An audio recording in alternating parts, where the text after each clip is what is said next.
Now, where? Let me make sure. Joe Joe Demkovic. Demkovic. Vic. Leave the itch off. Oh no, itch, Yeah, ick. Demkovic. Demkovic, but spelled with a ch or no ch. VIC. VIC. Okay.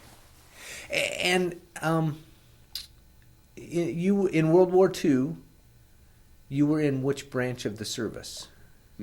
Army. In the Army. Army infantry.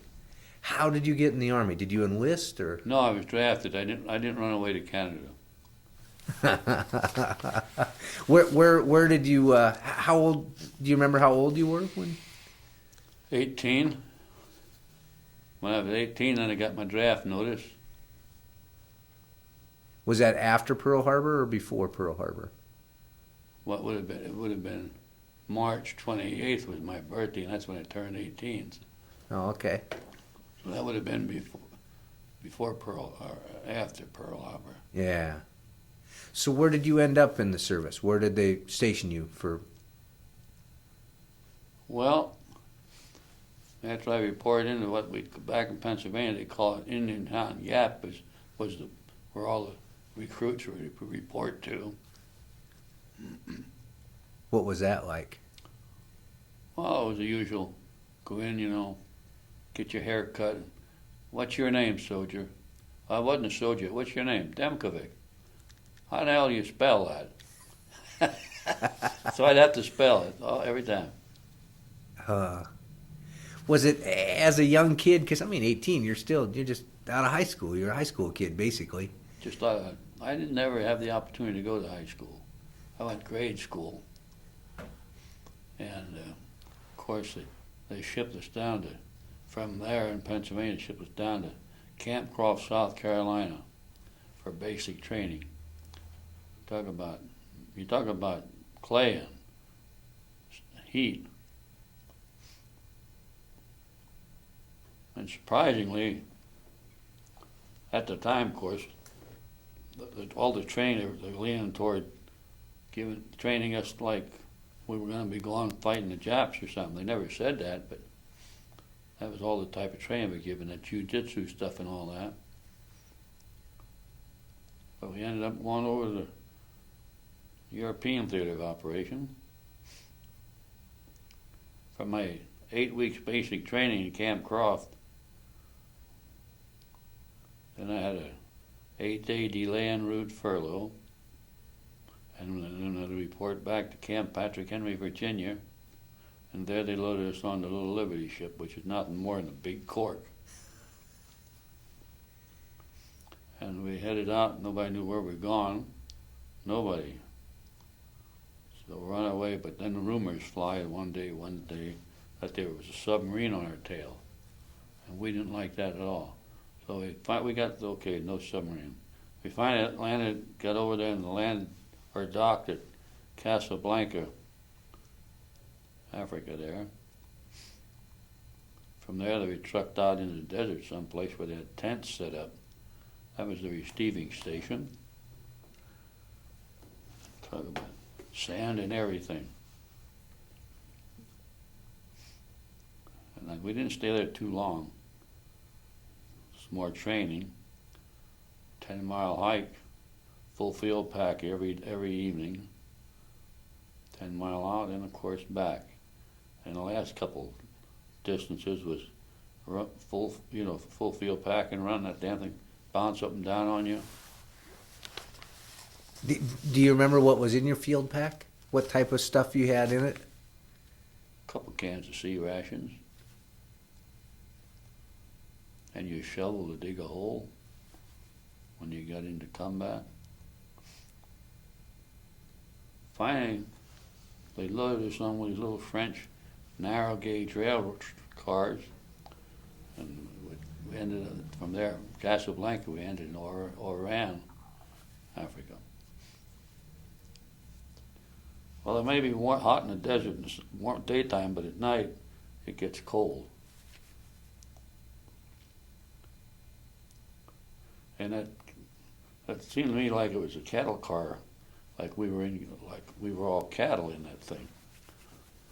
You're trying to stay warm to all the cracks between the planks, no, I mean, wind coming through, just jogging along. And we get to Iran, and they loaded some trucks again, I think. No, from Iran, we didn't stay there very long, but again, it was some livable tent stuff. And then we get the word that we're going to go load up on that ship that's out there. It wasn't the same ship that we went over there on. It's different. So we go down, we get this down, and this was all with foot power, down to the water. We get on like just a barge thing. If this thing don't tip over, we're going to be all right. Hey, you can't see none but guys in uniform standing on it. There's no motor to it. I don't know how, there must have been some kind of motor. Pretty soon we're moving out slowly toward that ship. And we get out there, and then we climb that rope ladder along the side. Get on the ship, get assigned to your station or deck level.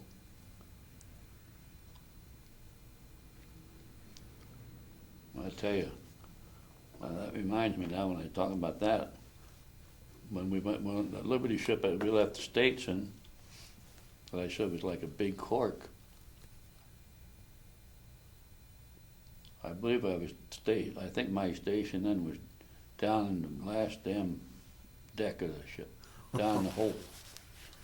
And you know, everybody getting seasick and puking.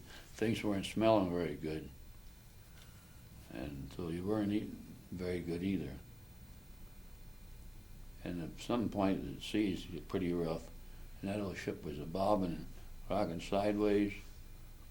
And the old, what do they call the hatches or whatever, the old doorways to go through.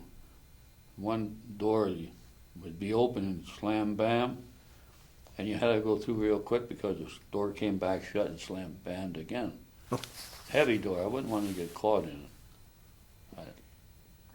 And then I had the privilege or whatever to be picked to stand blackout guard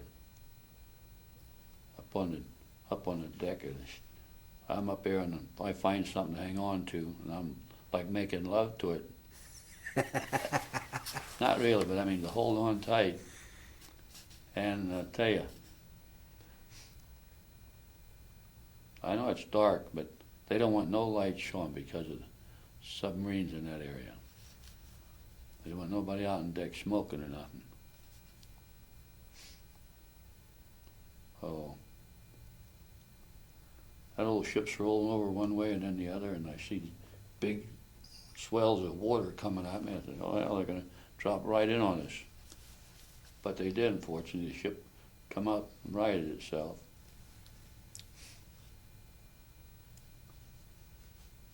So we finally ended up in that ship. We ended up in Naples, Italy. And I think there we had to scramble down the rope ladders again, that netting, the rope net, and onto a barge again. And my first impression of Naples was, because it was bummed pretty heavily, didn't know it at that time, but my first impression of what I saw was ships that were turned upside down, the bottoms of ships, you know.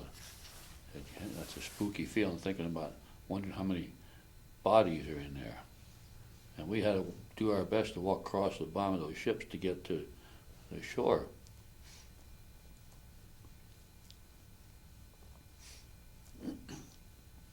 And so we get it across there, and again, I think they put us in some trucks to haul us someplace.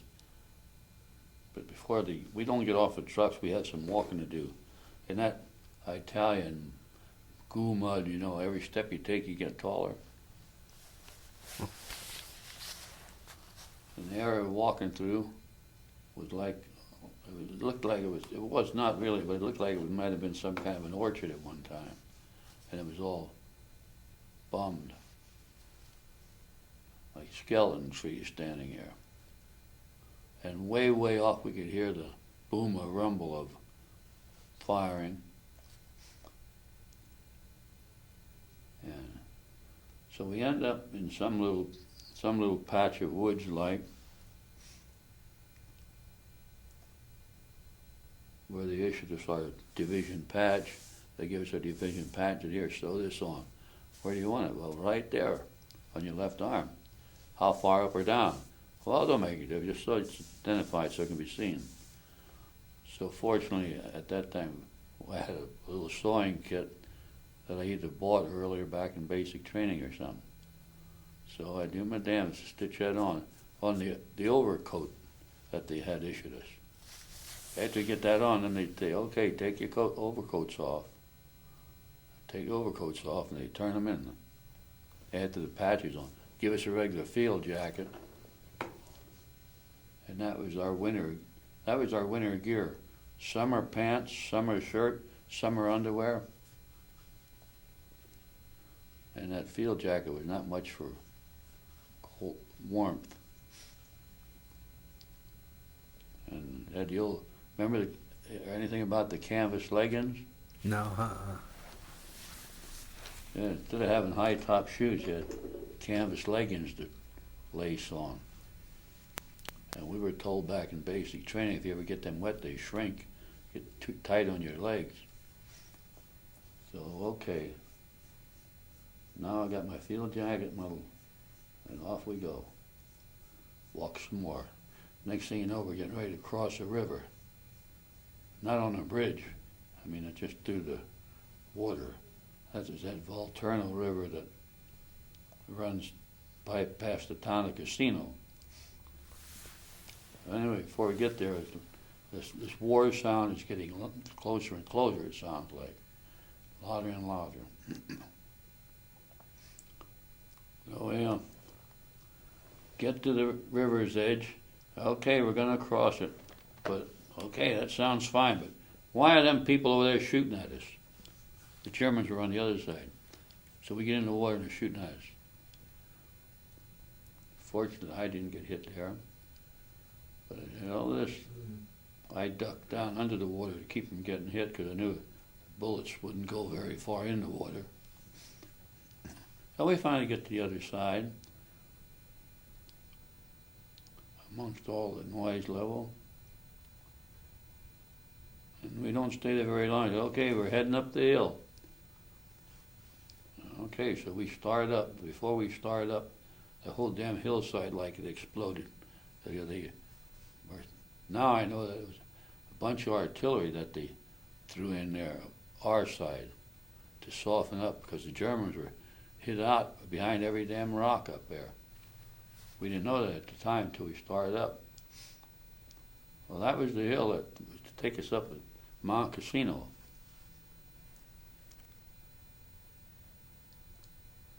So we finally get up there. We get up behind the Mount Casino, and there's a little old building up there. I didn't know that at the time, but I think it was an Italian rancher or something had kept a couple cows in there or something. So we're, when you packing it, full pack and all, and you're heading up a hill, you get kind of tired. So when you find a place that maybe a little protection and a little place to lay down, you stretch out and you don't care what you're laying on. Oh, I had my nap, and when I wake up, I look around, hell, I'm laying in cow poop.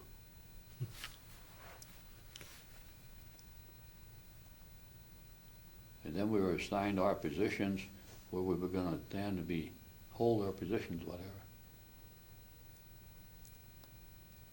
And we didn't know it at the time, but that abbey, that Monte Cassino Abbey, the Germans were using that for a lookout post.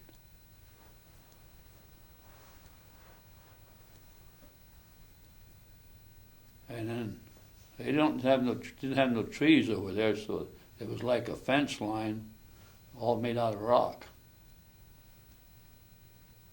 And we're on one side, and the Jerry's are on the other side.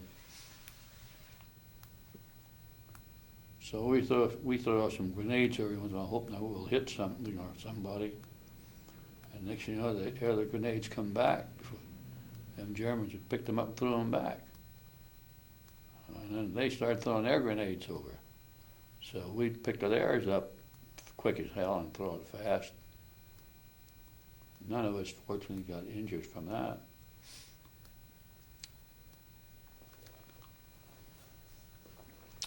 Well, that was my introduction into fighting.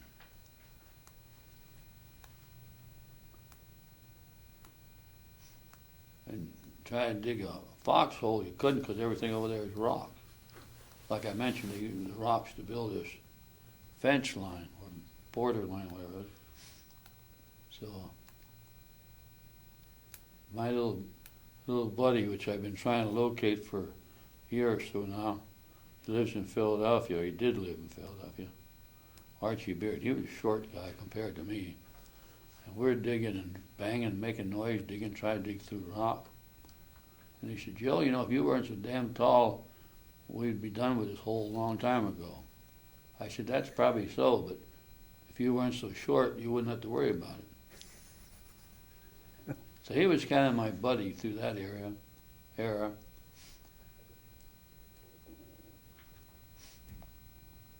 And we got our little slit. We didn't do dig foxholes down deep. We just for a little slit trench, they call them. Just a little trench to lay in, get in and out of the firing of the artillery and whatever.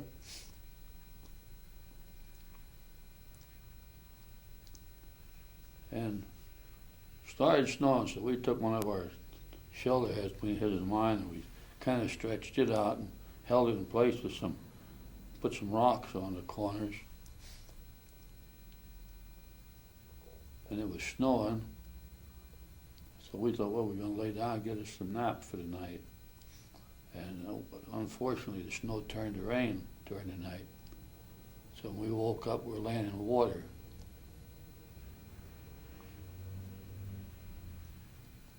And my hands were numb and my feet were numb, and I had to take a wee-wee real bad. So I stand up and I try to open my buttons on my pants.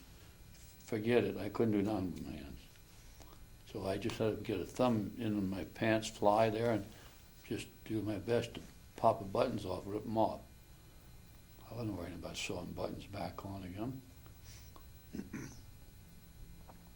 But anyway, after a while, my feet and hands started coming around a little bit. Well, somebody, after I got home, somebody said, did you have any fun during the war? I said, oh yeah, until they started shooting at me. It was all fun up to that point.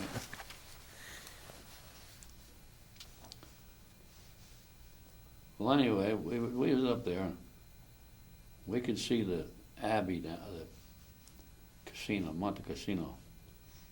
And now that's a picture I should have brought along. And the first time it was bombed, we heard the airplanes come in, and just a couple fighter bombers, I guess, dropped their bombs and they hit the side of the building and knocked off some dust or moss or something. Didn't do no damage.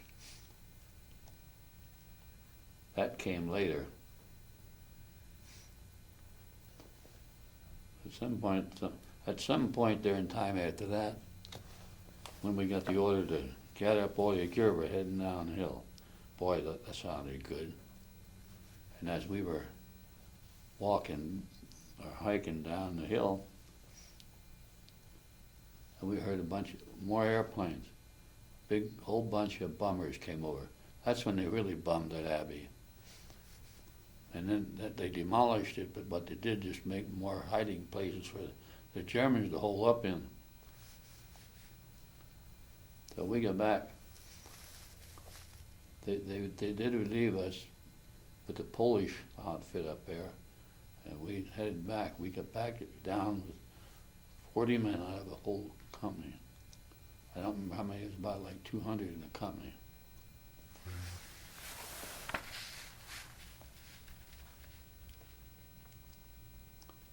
And from there, I don't remember where we went. Anyway, days go by. You don't think about what is it, Monday, Tuesday, Wednesday, or Sunday, or what.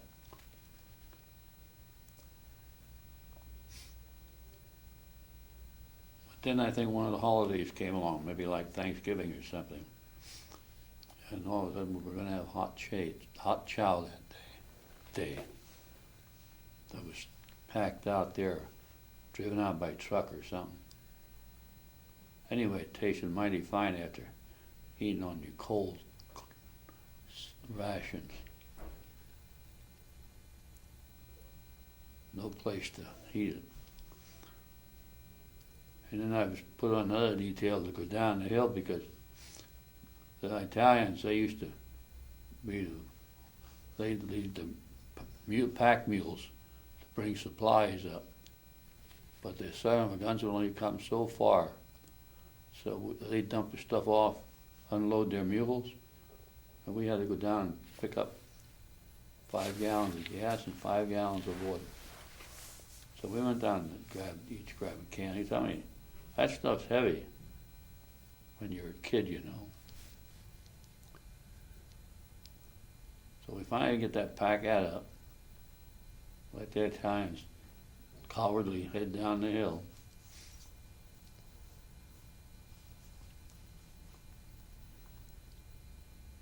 So then I'm thinking to myself, now why do we have to pack up 5 gallons of gas? There had no vehicles up there. The only road up there was on the other side of the wall fence, which the Germans had occupied and held.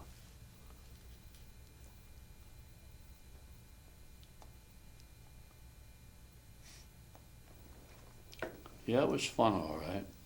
Sure it was. Wow. I can't even remember who asked me that, but as I thought about it, gee, that was something stupid to say. It was fun.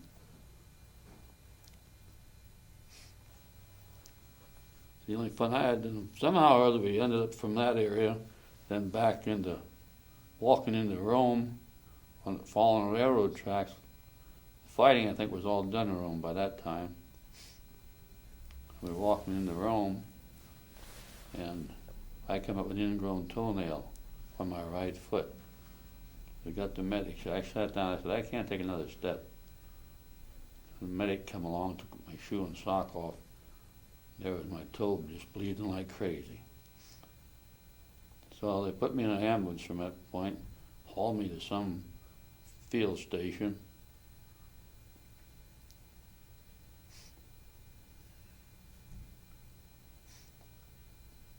I was still on the litter, and I remember laying on the ground on the litter and saying, I get a hold of somebody and say, hey, I call everybody Sarge. Hey, Sarge, I got to take a leak. Got something I can leak in? Yeah, we got a urinal right here. So we got one. And I rolled over and tried to use that sucker, and I couldn't seem to turn it loose. And I'm looking around. Here's a rifle with a bayonet on it stuck in the ground. And there's a bottle of plasma, I guess it was, hanging on it. So I finally get to do my job and said, oh boy, that was a relief. Now we're going home from here? No, you're not, soldier, not yet.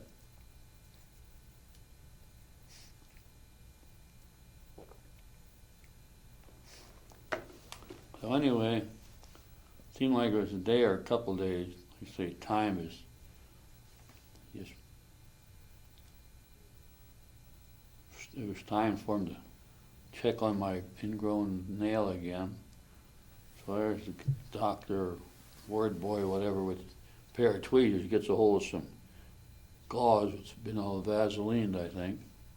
And he's pulling that sucker out, and I didn't think it was ever going to stop. It didn't hurt taking it out, and I still don't know why it didn't hurt when they shoved it in there. Hell, it was as long as my arm or more.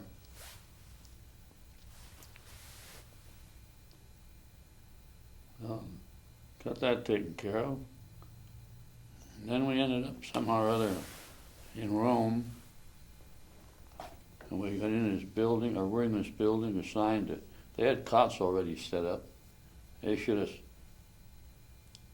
a couple blankets. Said, okay, we got our beds made. When you guys get your beds made, you can head out. Do what you want. Well, that was kind of nice. We didn't have no pass, or to worry about paperwork or anything. So me and two other guys, we decided we're going to go out, just go see the town a little bit. So you don't want to step out of the building. Here's a little Italian kid. Hey, Joe. To us, to him, to them, everybody, every GI was Joe. Hey, Joe, you want woman? So those two guys looked, said, sure, why not? Okay, Joe, here, let's go. So we followed him, and we ended up, I remember all the buildings over there were either some kind of stone. You had no wood, no trees over there. Like, oh, we followed the guy, and pretty soon we got in the house. I remember going up some stone steps on the outside of the house, and we go in and do our thing. We didn't do anything then, but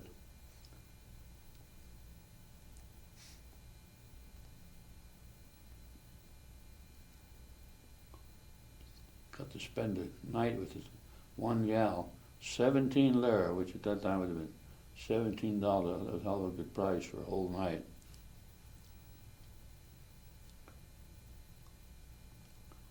And one of the gals was younger. Yeah, I think it must have been a couple of mothers and a daughter working.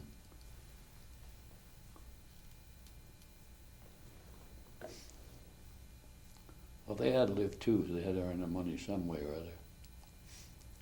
And that I guess was the fun part of the war. Well, I'll tell you what, it's funny when you don't know their language and they don't understand yours, try to talk to them. If you pull out your wallet and you say how much, they understand that. And it's 17 lira. Well, that ain't bad for a night's work, I guess. Now you got injured in the war, correct? Huh? You were injured in the war? Oh, yeah. Later on. After that Rome stint, I can't remember where we went. I know we were doing some footwork again, and we followed like a little mountain stream down. And we're going down that. It wasn't all easy going. We get down near the bottom, where the bottom of the stream empties out into the river, which I think was the Po River. And the Jerry started throwing shells in there. I think they were shooting mortars, because we were in this place, one of those narrow places. You look up, you see hardly any light, and there was sheer rock wall on each side. It was a stream bed that had, over many years, had wore out, wore things out,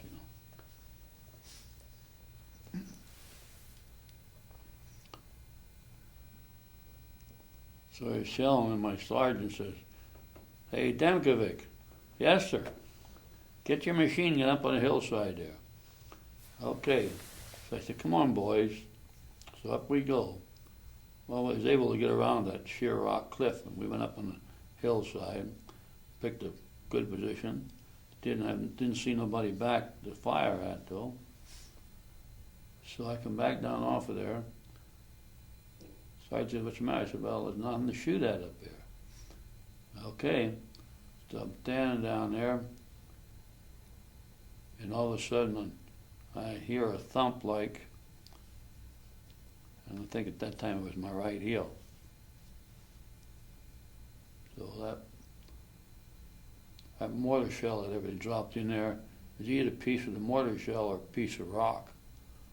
I don't know which. And at this point, it didn't make no difference. So at the same time, that same mortar shell got injured 12 of us.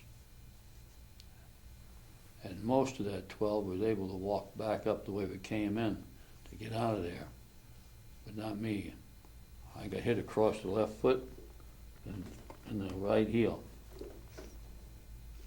So I was a stretcher case. Well, that was about noon of one day when I got hit.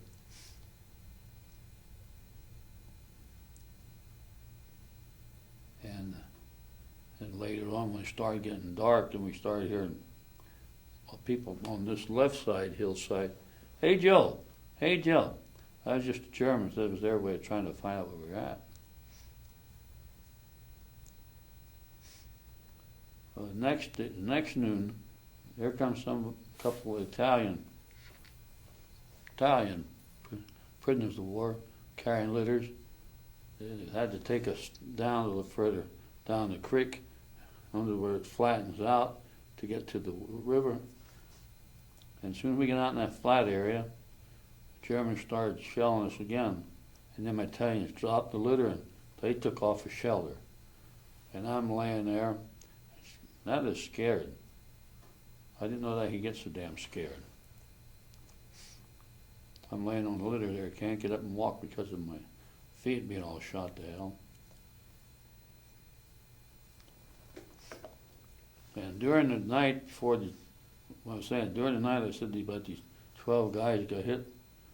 Most of them were able to walk back out, except me and another guy. So we looked after each other there. He kept the tourniquet on my foot. He got hit in the knee pretty bad. That's why he couldn't walk back out. So I kept the tourniquet on him and loosened it. Finally, the shelling stopped and the Italians came back and picked me up, and we started off down toward the river and back along the hillside. Like there must have been like a path or a trail there, because they were walking fairly easy with me. And I kept slipping because we were going uphill. I kept slipping on the litter down toward the other guy on the other end, and my feet were starting to hit him. And every time I did that, it hurt like heck.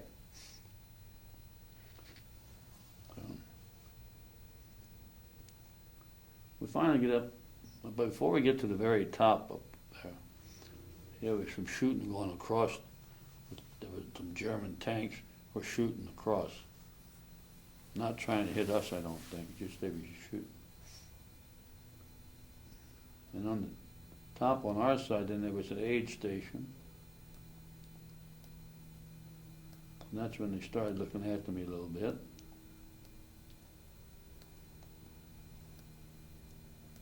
And come nightfall, they took me in the stretcher and loaded on a jeep. And they had some way of a road to get out of there. But we had already heard that every time a vehicle moves or any kind of noise, the Germans started shelling right away. So here I am. I'm on this stretcher on this jeep. I said, what the hell? Don't bounce me off of here.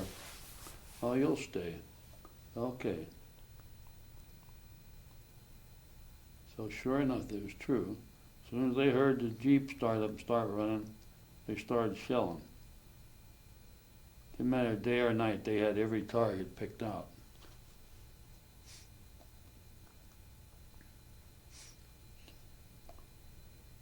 I don't know where we got from there.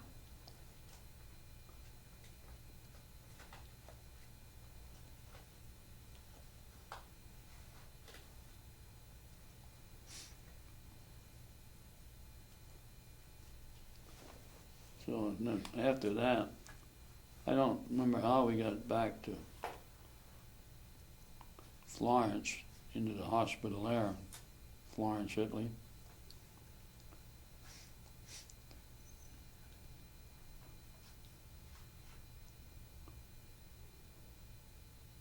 I don't remember too much about it because I might have been going in and out.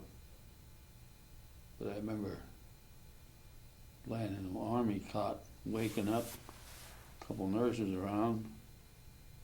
One of them started talking to me because they had cut my leg off below the knee, and she was telling me how everything was going to be all right, that you'll get along in life.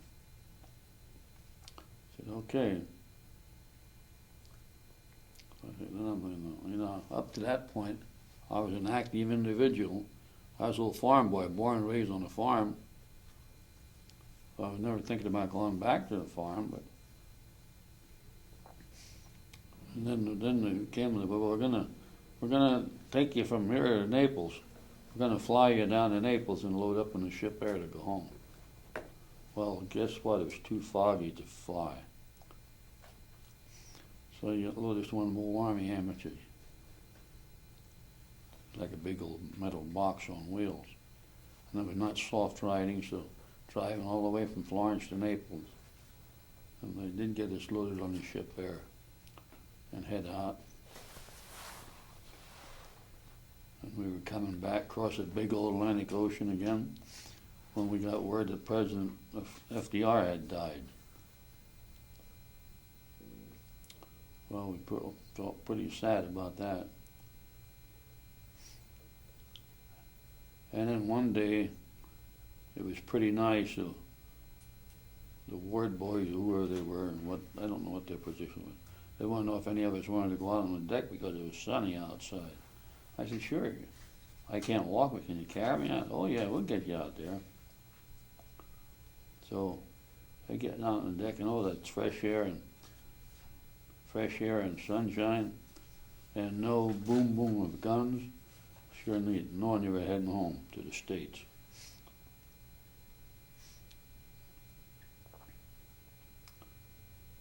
And I didn't realize it until later on when I thought about it. I came all the way back across that ocean from Naples.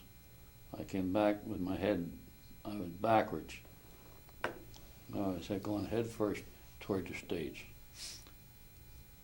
But anyway, it was a good feeling. And when the ship pulled in at New York, all of a sudden my one sister is there, which I was glad to see. She was in the wax at the time.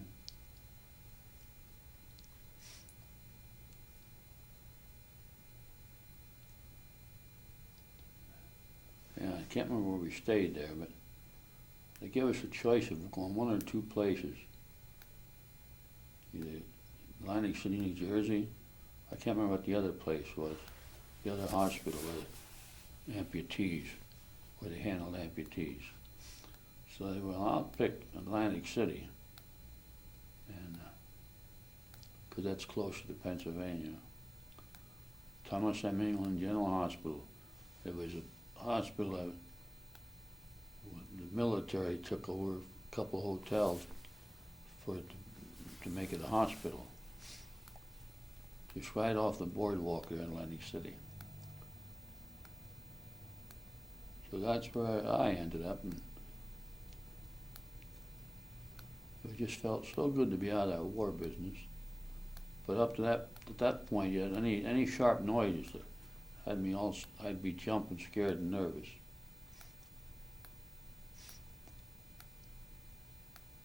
Did you say it felt good to be out of the war, but what about the fact that you lost your leg? I mean, did you leave with anger towards somebody for that, or not really? Not really. By this time, I had grown out of my kid stage. I guess my thinking was more adult. I wouldn't say I get mad at the Germans, but they were doing their thing just like we had to do our thing.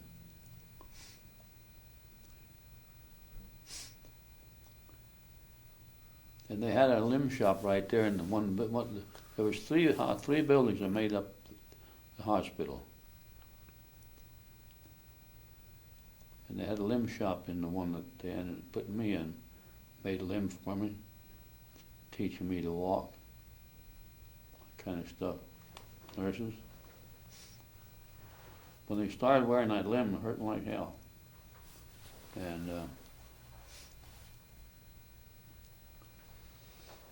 finally, a nurse came along and said, well, you're going to have to learn how to ride horses today. I said, oh, I know how to ride horses. She said, I used to ride them on the farm all the time. So, believe it or not, but that was part of my rehabilitation. So, somehow she drummed up some transportation, and we ended up where there was some horses. I had to climb on that sucker. I said, boy, this is different when you don't have your own two legs. She said, yeah, that's right. That's what you're learning. I said, okay. And she said, after this horse riding, then you're going to have to learn to dance. I said, well, I don't know how to dance. I never did. I said, well, who's going to be my partner? She said, I'll be your partner. I said, okay, let's go do it. I knew this was all new to me. I got to learn sometime if I'm going to learn. And up to that point, I never did dance. I never knew it one step from what, ever. So, there we are in some building. Music starts up. She said, well, come on, partner. So we start weaving or whatever we start doing. And I guess that was my dance lesson learned. Okay, now you got to learn to walk up and down stairs.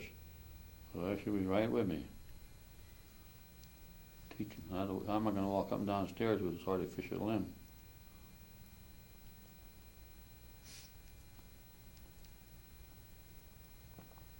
And then we got pretty good where we could do it pretty much on ourselves, with either walking with crutches or with a couple canes. So they checked out 2 canes for me and a pair of crutches. And she said, now I don't want to ever see you walking with 1 cane.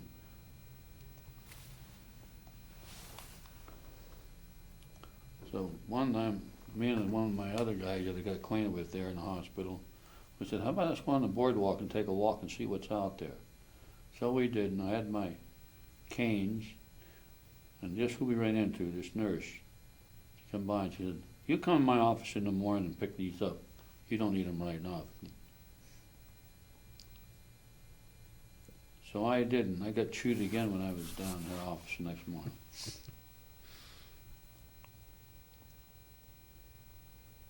And since we were getting around that well, a buddy of mine, he said, why don't we go out and lay on the beach today? I said, that sounds like a good deal. Sunshine and beach. So we did. We laid on the beach, fell asleep, woke up, we were all burned. Next morning I was so sick, I managed to somehow get to the doctor's office. And he said, no, you got sun sickness, all right. He said, what'd you do? I said, we went out and laid on the beach. Well, that was a dumb thing to do. Didn't you know you get sunburned? I said, well, I didn't think I'd get burned like this. He was pretty good about it.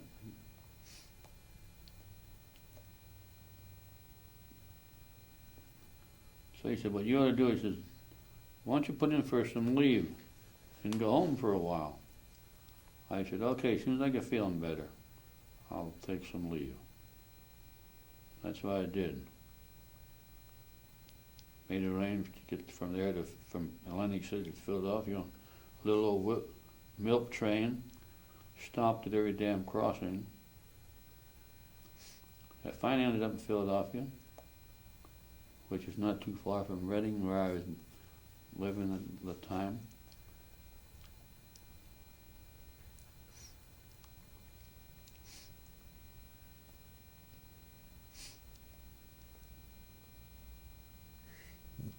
Do you think that, because World War II changed your life dramatically, Oh, it sure did. do you think that there's a message that you would leave for future generations about World War II? I wouldn't tell them to run away from this. Do your duty. Uncle Sam calls you, go. If Uncle Sam needs you, it don't mean that you're gonna go fight in a war every time. There's lots of other services that he could use you in.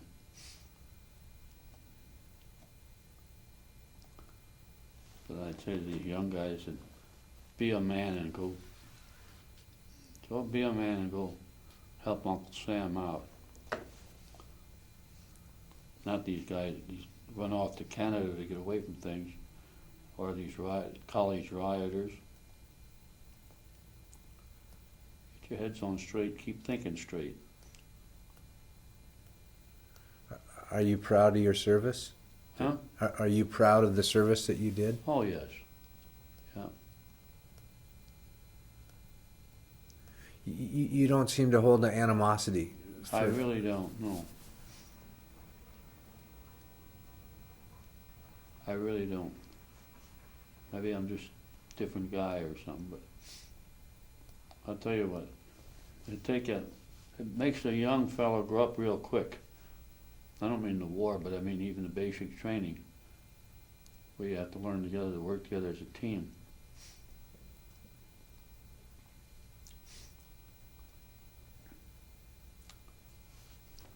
That's a big part of it, isn't it? Yeah. Yeah, we got one and down in my basic training at Camp Croft, South Carolina. And we had a barracks, we had a sergeant, just a little buck sergeant, and a corporal. And that sergeant, the first day that he got involved with us, he said, if something you don't like here and you're doing straightening out, you just meet me behind the barracks. I'll be glad to take care of it. Well, I never had any reason to dislike him. But I knew darn well that he'd hold his own in whatever he got involved in. And then the corporal, he was born in Germany and raised in Japan, so he's the one that was teaching us all this jiu-jitsu and all that stuff. And where to stick your bayonet if you had to use your bayonet on somebody. Not just the guts, but stick them in the throat.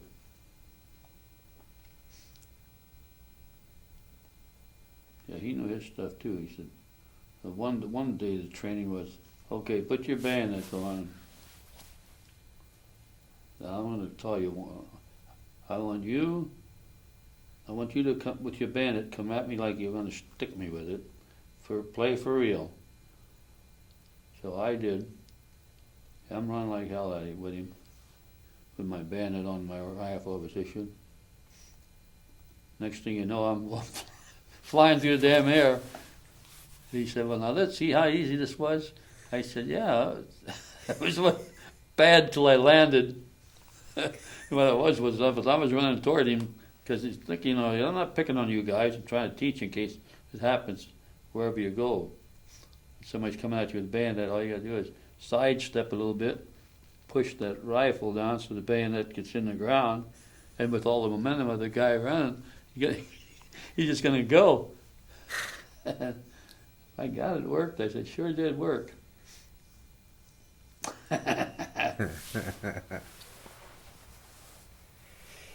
Was that a dilemma?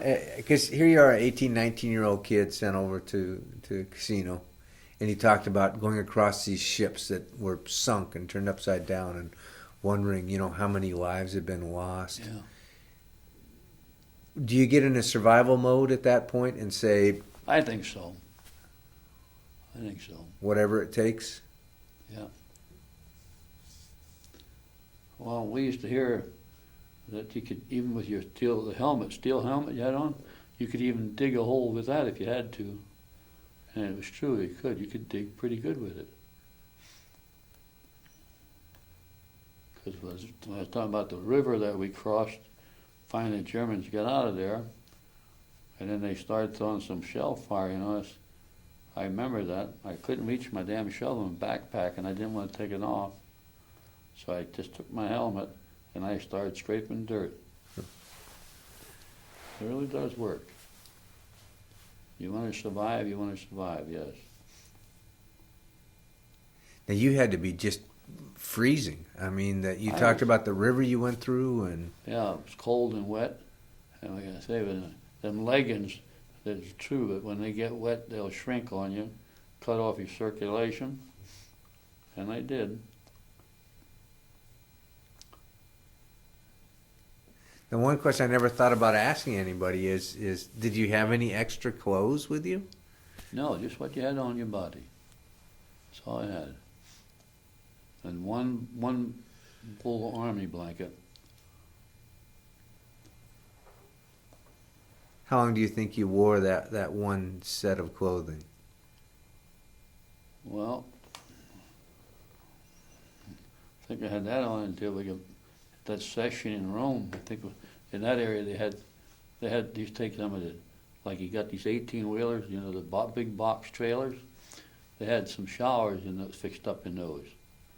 And I think on the way to Rome, or after I got in Rome, then I had a shower and an issue of new clothes. So time-wise, I don't know what to say how long I was in them. Other than I'd have told you when my hands felt like they were numb in my feet.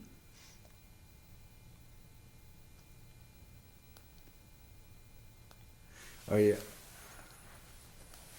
when you see the American flag go by, what is that a special feeling for you? Oh yeah. Tell you what, if somebody disrespects it, I feel like I want to go choke them or something. That's the only time I feel anger. To respect the flag. I fought for that sucker.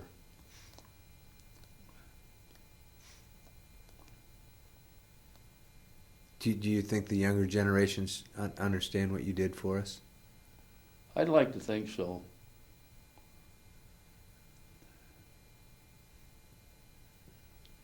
Well, I'll tell you one thing that got to me when I come back and find out that they can't even salute the flag in school or say a prayer.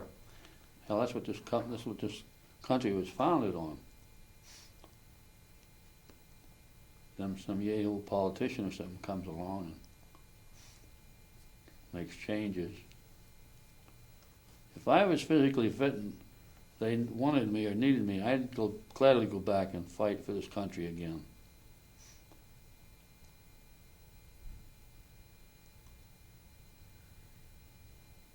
I think one of the biggest dilemmas is the fact that what you fought for, the freedoms that you fought for, allows that person to not salute the flag, which is a real dilemma. What I'd really like to do if I ever become physically fit again, to be able to go back over to Italy and kind of retrace some of my steps there.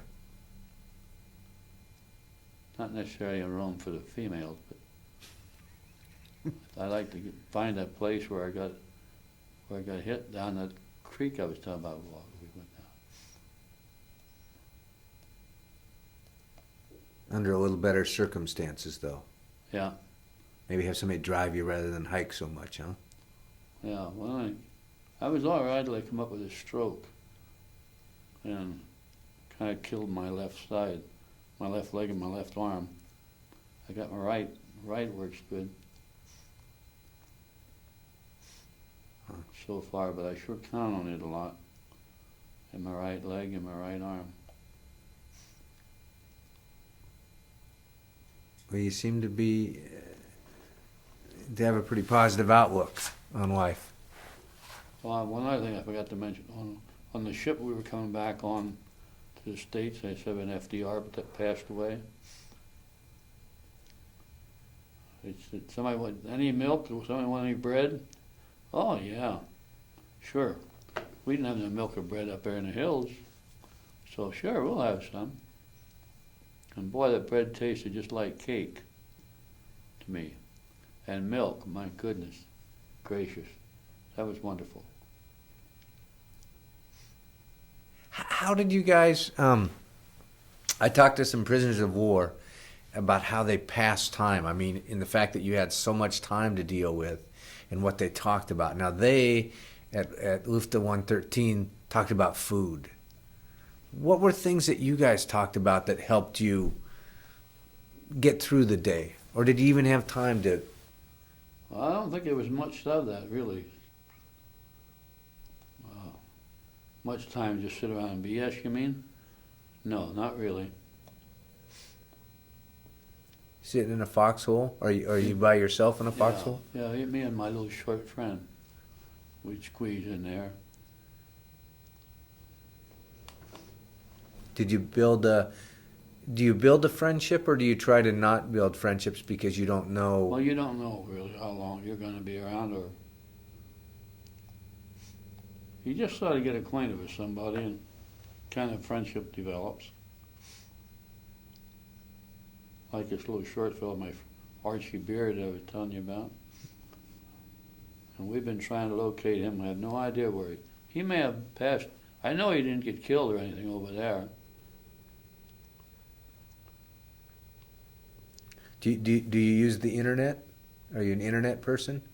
My wife is. Okay, because I was going to say that's a real good way to. So we tried that. Didn't come up with anything. Did you lose a lot of friends in the service? Well, yeah, I've lost them, but I wouldn't say they were friends at the time. We weren't that close, but in a short time you get acquainted with somebody. And they say a shell won't land twice in the same hole. That's a bunch of BS too. Because I've seen that.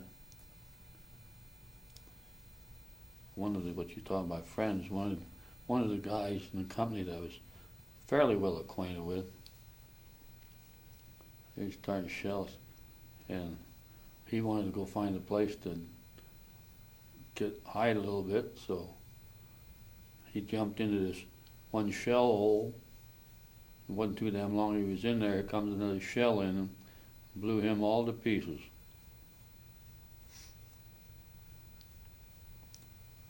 So that's where I learned that that's a bunch of BS, but one shell won't hit twice in the same place. Was that a hard aspect, or the fact that you saw? I mean, acquaintances. You know, you knew that they had been killed. Did you just kind of turn your mind off, or how do you? Yeah, I think you do. It's kind of sad at the time, and just glad it wasn't you.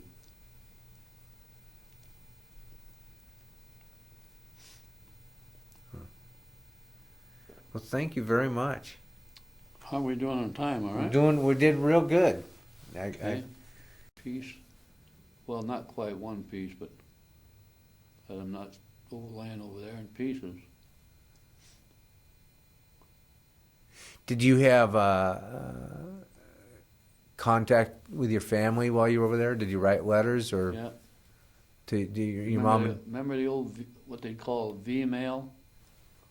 Yeah, we'd just pick one of those up. We didn't need stamps, and I'd write that and send it to my mom. I sent one, I think. In fact, I think I might have one in my pack here, because I was reading it this morning at home. As I sent it to my mom. Did you? Now you had a sister that was a WAC. And that, huh? You had a sister that was in the service. Yes. And where was she? I don't know where else she went. Did you have any other brothers, or Not in the service at that time. not in the service? Yeah. Then later, but So your mom just had to worry about you and your sister. yeah. That had to be tough on the parents. I imagine it had to be. And I had some money out of my monthly paycheck, which I don't remember how much I got, but I just sent some home to Mom.